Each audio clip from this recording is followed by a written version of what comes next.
Hi friends, welcome to my channel Karthik Telugu news. Friends, ఇంతవరకు ఎవరైతే మా ఛానల్ సబ్స్క్రైబ్ చేసుకోలేదో వారైతే ప్లీజ్ సబ్స్క్రైబ్ చేసుకోండి ఫ్రెండ్స్.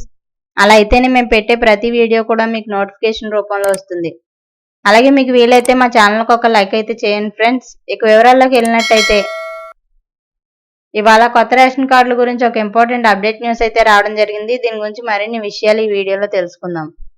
ఆంధ్రప్రదేశ్ ప్రభుత్వం కొత్త రేషన్ కార్డుల జారీ ప్రక్రియ చేపట్టిన సంగతి అందరికీ తెలిసిందే. మే 7వ తేదీ నుంచి కొత్త రేషన్ కార్డుల కోసం దరఖాస్తులు స్వీకరిస్తున్నారు. దరఖాస్తుదారులలో అర్హులైన వారిని గుర్తించి వారికి కొత్త బియ్యం కార్డులు జారీ చేస్తారు. ఇక ఇప్పటికే రేషన్ కార్డులు ఉన్నవారికి కూడా స్మార్ట్ రేషన్ కార్డులు జారీ చేయనున్నారు. జూన్లో వీరందరికీ QR కోడ్తో కూడిన డిజిటల్ రేషన్ కార్డులు జారీ చేయనున్నారు. కొత్త రేషన్ కార్డుల కోసం గ్రామ వార్డు సచివాలయాల్లో దరఖాస్తు చేసుకోవచ్చు. అలాగే వాట్సాప్ గవర్నెన్స్ మనమిత్ర ద్వారా కొత్త రేషన్ కార్డులకు దరఖాస్తు చేసుకునే అవకాశం కల్పించనున్నారు. మే 15 నుంచి వాట్సాప్ ద్వారా కొత్త రేషన్ కార్డుల కోసం దరఖాస్తు చేసుకోవచ్చు.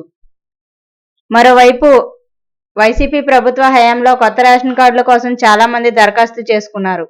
సుమారు 3.5 లక్షల మంది కొత్త రేషన్ కార్డుల కోసం గత ప్రభుత్వంలో దరఖాస్తు చేసుకున్నారు. అయితే వారందరూ ఇప్పుడు మరోసారి దరఖాస్తు చేయాల్సిన పని లేదని ప్రభుత్వ వర్గాలు చెప్తున్నాయి.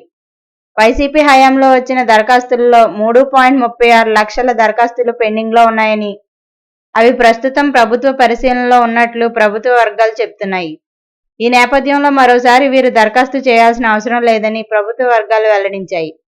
సో ఫ్రెండ్స్, ఇది update news. Thank you friends. Thanks for watching this video. Please subscribe.